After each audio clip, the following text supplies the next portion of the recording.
The year was 1964, and in a cramped martial arts studio on Oakland's Broadway Street, a young Chinese instructor named Bruce Lee was about to face the kind of dismissal that would have broken most men.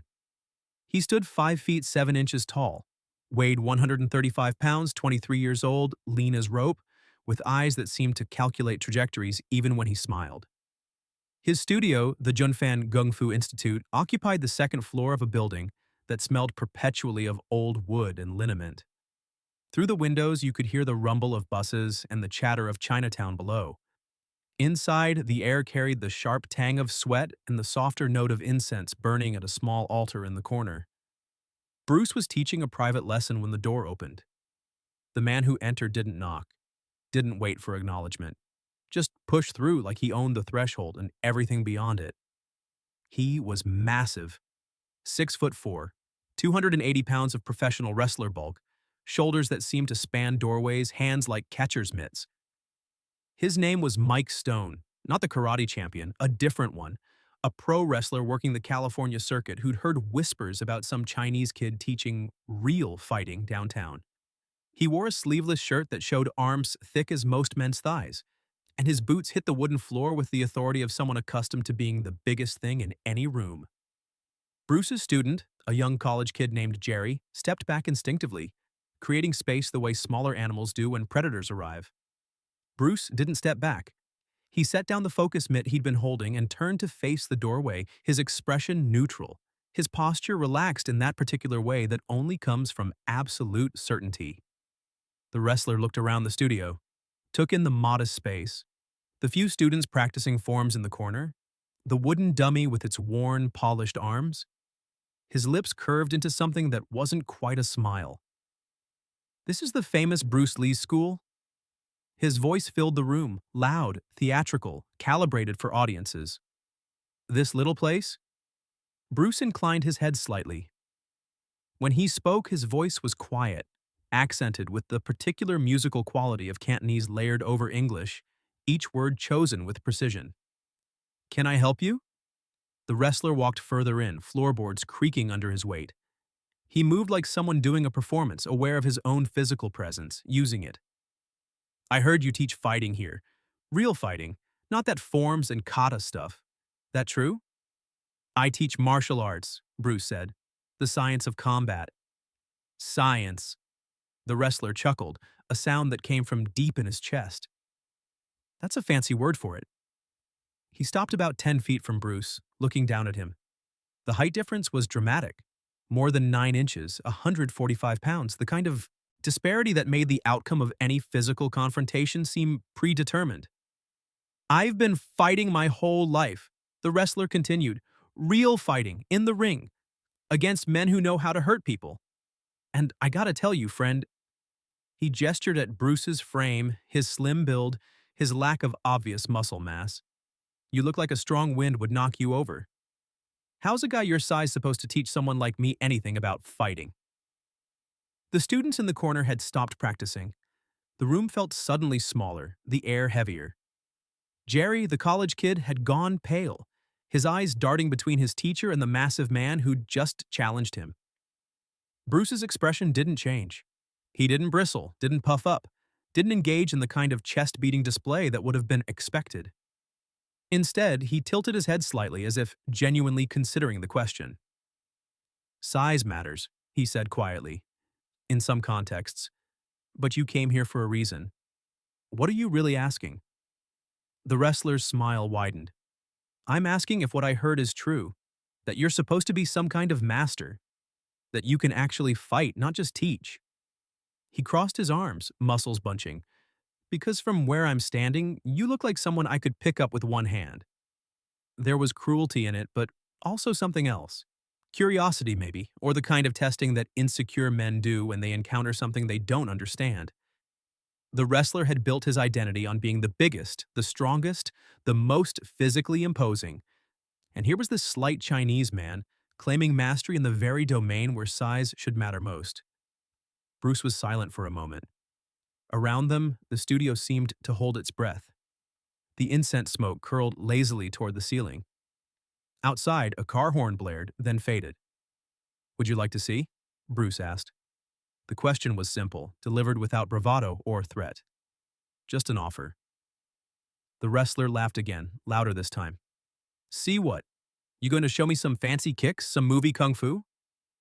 No movies, Bruce said. Just reality. 6 seconds. That's all I'll need.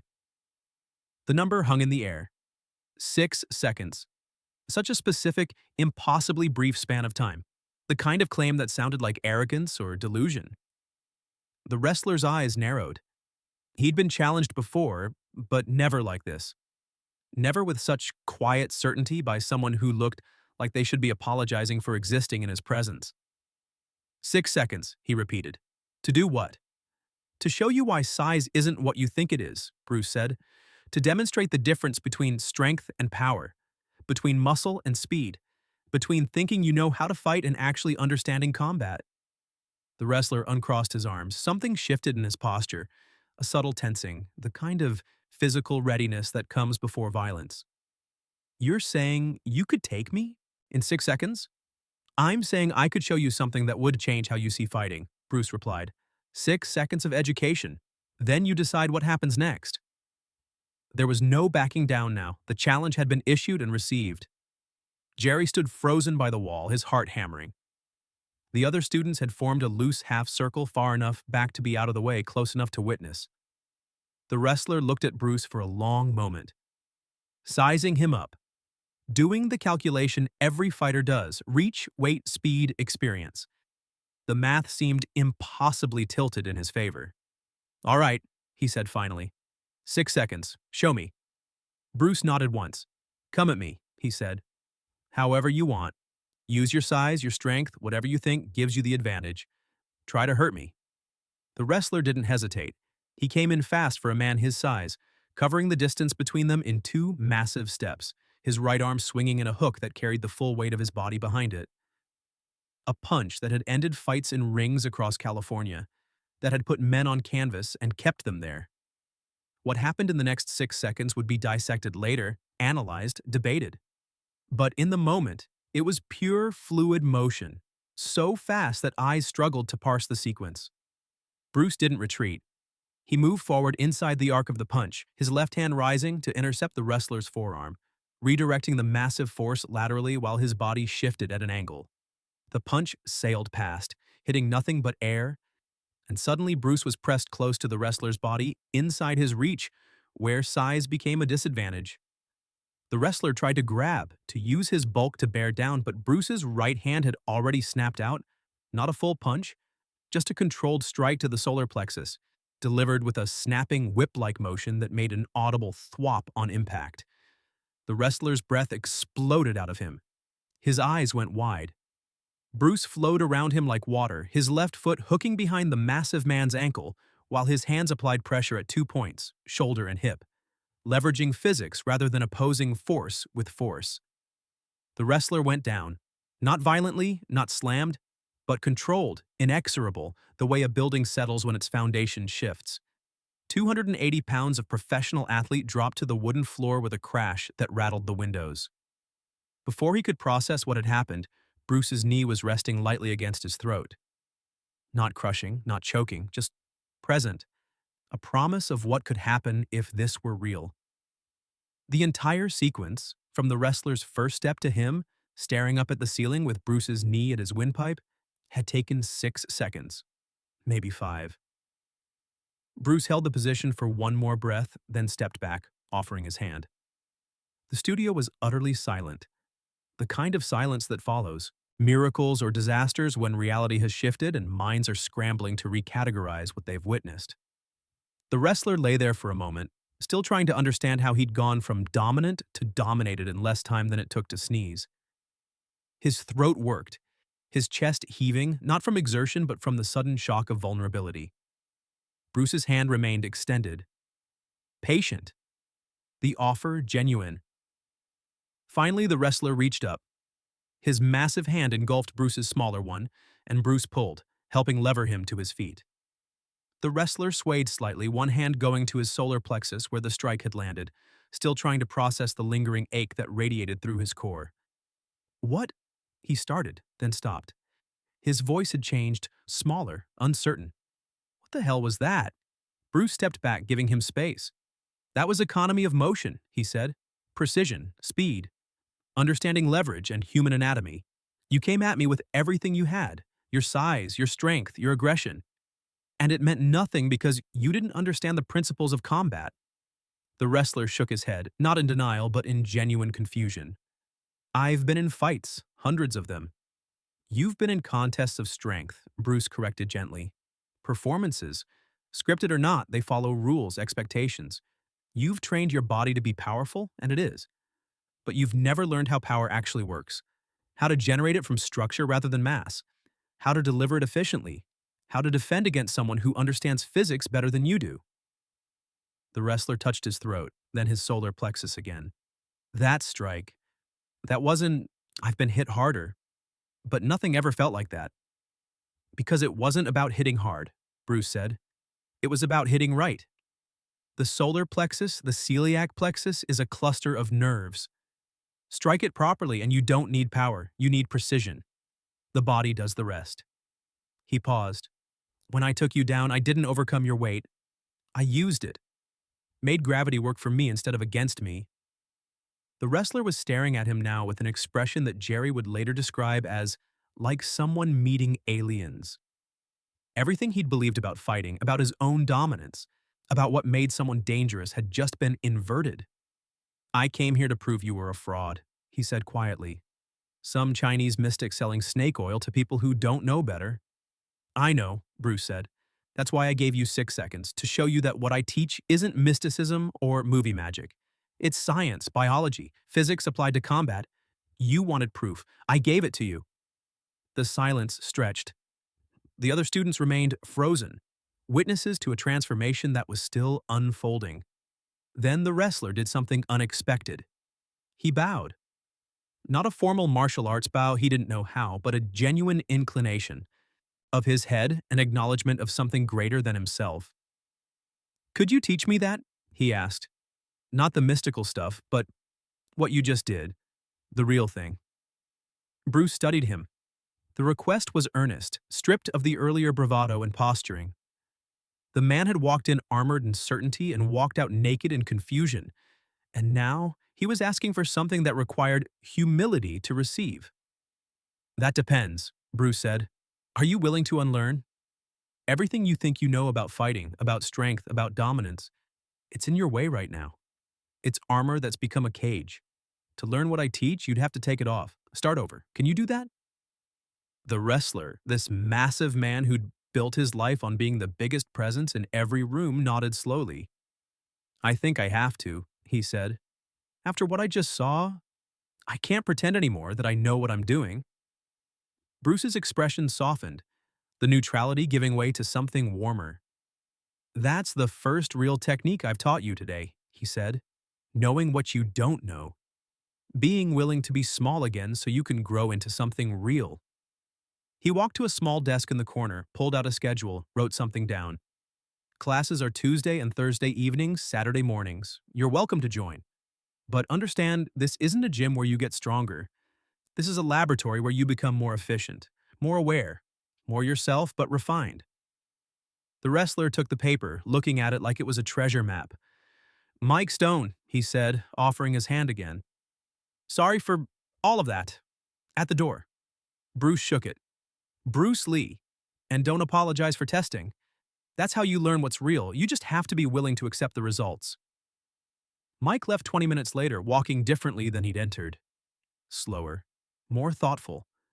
The swagger gone, replaced by something quieter but somehow more solid. Jerry approached Bruce once the door closed, his eyes still wide. Sifu, I've never seen anything like that. How did you... Bruce held up a hand, gentle. What did you see? Jerry stammered. You destroyed him, in seconds. He's 3 times your size and you just... No, Bruce interrupted. I didn't destroy him. I broke through his illusion. There's a difference. Destroying him would have been easy. Put my thumb through his eye socket, crush his throat, shatter his knee. I could have ended him permanently in those 6 seconds. He paused, letting that sink in. But what would that teach anyone? That violence works? That breaking people is an accomplishment? He walked to the window, looking out at the street below where Mike Stone's massive frame was disappearing into the crowd.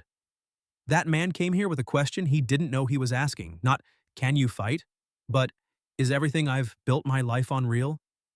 And the answer was no. His size, his strength, his intimidation. It's all structure built on sand. But instead of crushing him with that truth, I showed him there's another way. A better foundation. Jerry was quiet for a moment. He asked to train with you. Yes. Will he be any good? Bruce turned from the window, his expression thoughtful. That depends on him. He's strong, he's aggressive, he has confidence. Those are tools, not obstacles. But he'd need to humble himself, learn to move without relying on mass, develop precision over power. It would be harder for him than for someone smaller because he has to unlearn what's always worked. He smiled slightly. But sometimes the hardest students become the best because they have the most to prove to themselves. Over the following months, Mike Stone did return. Showed up every Tuesday and Thursday evening, Saturday morning, wearing a plain white t-shirt and sweatpants instead of his wrestling gear. The first few weeks were humbling, watching students half his size execute techniques he couldn't, finding that his strength was more hindrance than help, discovering that the breath control and fluid motion required felt impossible for his massive frame. He fell dozens of times, got frustrated, wanted to quit. But he kept coming back, kept bowing at the door, kept listening when Bruce would quietly correct his form or demonstrate a principle for the third or fourth time. Gradually, something shifted. His movements became more economical. He stopped trying to muscle through techniques and started letting physics do the work. His breathing steadied. The other students stopped treating him like an outsider and started correcting him as a peer. One Saturday morning, 6 months after his first humbling, Mike successfully executed a proper Wing Chun chain punch. 6 strikes in less than 2 seconds, each one snapping from his center, none of them relying on his size. When he finished, breathing hard, Bruce nodded once. Better, was all he said. But Mike's face lit up like he'd won a championship. By the 1-year mark, Mike Stone had transformed. He still weighed 280 pounds, still stood 6'4", but he moved differently, quieter, more controlled. He'd incorporated what Bruce taught into his wrestling performances, making them more realistic, less theatrical. He stopped leading with intimidation and started leading with precision. But the real change happened outside the studio. Mike had a younger brother, Danny, 17 years old, angry at the world the way teenage boys often are. Danny had gotten into fights at school, been suspended twice, was heading down a path that seemed to lead only to worse places. Mike brought him to the studio one Tuesday evening, essentially forcing him through the door. Danny was ready to hate it, ready to mock it. But then he watched his massive brother, the toughest person he knew, bow respectfully to a man 8 inches shorter and ask permission to train. Watch that same brother take corrections without ego, fall during sparring without excuses, move with a grace that seemed impossible for someone his size. After class, Mike introduced Danny to Bruce. The teenager was sullen, defensive, all sharp edges and protective armor. Bruce looked at him for a long moment, then said, "Your brother was angry too when he first came here. Did he tell you that?" Danny glanced at Mike, uncertain. "I was," Mike admitted. Angry at people who didn't respect me. Angry at feeling like I had to prove something all the time. Angry that I was so big but still felt small inside. Bruce nodded. Anger is useful, it's energy. But if you can't direct it, it directs you, destroys you. Would you like to learn how to direct it? Danny trained for 3 years. Never became a great martial artist, but became someone who could control his temper, who could walk away from fights instead of starting them, who could use discipline as a tool for building instead of breaking. 20 years later, in 1984, Danny Stone was a high school teacher in Sacramento. One of his students, a kid named Marcus, black, angry, familiar in all the wrong ways, was on the edge of expulsion for fighting. Danny saw himself in that anger, that desperation. He took Marcus aside after class one day and told him about a Chinese man in Oakland who'd changed his life. About 6 seconds that had shattered his brother's worldview. About learning that real strength wasn't in dominating but in understanding. In controlling yourself before trying to control anything else. Marcus didn't believe him, But Danny kept talking, kept showing up, kept offering the same grace that Bruce had offered Mike, that Mike had offered him. Eventually, Marcus agreed to try martial arts. Not Bruce's school, he died years before, too young, a tragedy that had shaken the entire martial arts community. But a school taught by one of Bruce's students, where the same principles were passed down. Marcus trained, found discipline, graduated, became a youth counselor working with at-risk kids, teaching them that size and strength and violence weren't the only forms of power. The ripples spread outward. In 1995, a documentary filmmaker named Sarah Chen interviewed Mike Stone for a project about Bruce Lee's early students. Mike was in his 60s then, still massive but moved with the careful precision of someone who'd learned economy of motion. She asked him about his first encounter with Bruce. "I was at the peak of my career," Mike said, his voice reflective. "Thought I was untouchable. And this little Chinese guy put me on my back in 6 seconds."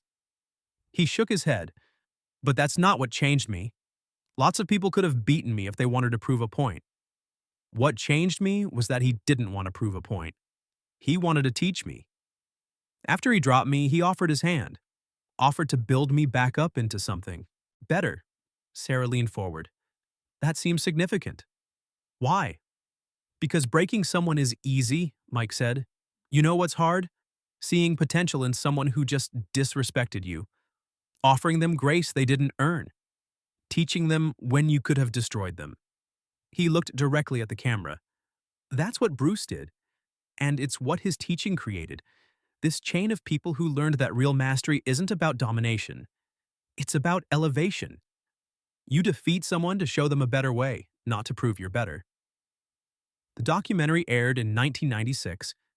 Among the viewers was a teenage boy in Seattle named Kevin Tran, Vietnamese American. Small for his age, bullied constantly at school. He watched Mike Stone's story and something clicked. Not about fighting back, about the possibility of strength without violence, of mastery as service rather than domination. Kevin sought out a Junfan Gung Fu school, trained for years, became an instructor himself. Spent his career teaching kids like he'd been undersized, underestimated, angry, that they didn't have to prove anything to anyone. That real strength was in how you built others up, not how effectively you could break them down. In 2010, one of Kevin's students, a girl named Mariah Rodriguez, used what she'd learned to escape an assault attempt. She didn't fight. She redirected, created space, got away safely. When the police asked how a 16-year-old girl had escaped an adult male attacker, she said, "My instructor taught me that you don't have to win. You just have to not lose." That principle, that reframing of conflict itself, came directly from Bruce Lee's teaching. From his understanding that combat wasn't about dominance but about efficiency, survival, understanding human mechanics and psychology. The 6 seconds in that Oakland studio in 1964 had created a chain reaction that was still spreading 50 years later. But here's what matters most. None of it required Bruce Lee to destroy Mike Stone. He could have snapped bones, torn ligaments, ended the wrestler's career and possibly his life. The techniques were there. The opportunity was there. The justification, the disrespect, the dismissal, the racial undertones of a white man telling a Chinese instructor he was too small to be legitimate. All of it was there. Bruce chose differently. Chose to demonstrate rather than devastate. Chose to teach rather than destroy. And that choice echoed across decades, through countless lives. Now stop for a moment. Think about your own life. Think about the last time you won an argument. The last time someone challenged you and you proved them wrong. The last time you had the upper hand, the moral high ground, the justified position. What did you do with that moment? Did you destroy them? Rub their face in it? Make sure they felt small? Or did you offer your hand? Did you help them understand without humiliating them? Did you plant seeds instead of salting the earth? Because that's the real lesson of those 6 seconds. Not the technique, not the speed or the precision or the physics. The lesson is what Bruce did after Mike hit the floor. He could have walked away, could have made the defeat the entire point, the final statement, could have let Mike leave broken and humiliated, a cautionary tale about respecting your betters. Instead, he extended his hand, explained what had happened, offered teaching, saw past the disrespect to the question underneath, the genuine seeking beneath the bravado. And in doing so, he didn't create a story about a Chinese master humiliating a white wrestler. He created a story about transformation, about growth, about how the strongest response to disrespect isn't dominance, it's grace. Who in your life is like Mike Stone was in 1964? Who challenges you, dismisses you, underestimates you? And when you inevitably prove them wrong, because you will, because mastery eventually reveals itself, what will you do with that moment? Will you make it about your victory or their growth? Will you salt the earth or plant seeds? 6 seconds can shatter someone's world. The question is, what do you do with the 700th second? The 800th? The moment after you've proven your point and the other person is vulnerable, confused, stripped of their certainty. That's when character reveals itself. Not in the winning, but in what you do with victory. Bruce Lee understood that. He lived it. And because he did, a chain reaction of grace and teaching and elevation spread across decades, touching thousands of lives. The 6 seconds were impressive. The 50 years that followed were legendary. That's the difference between being right and being transformative, between winning and creating legacy, between breaking someone who disrespected you and building something that outlives you both. 6 seconds to prove a point, a lifetime to prove what kind of person you are with that power. What will you choose?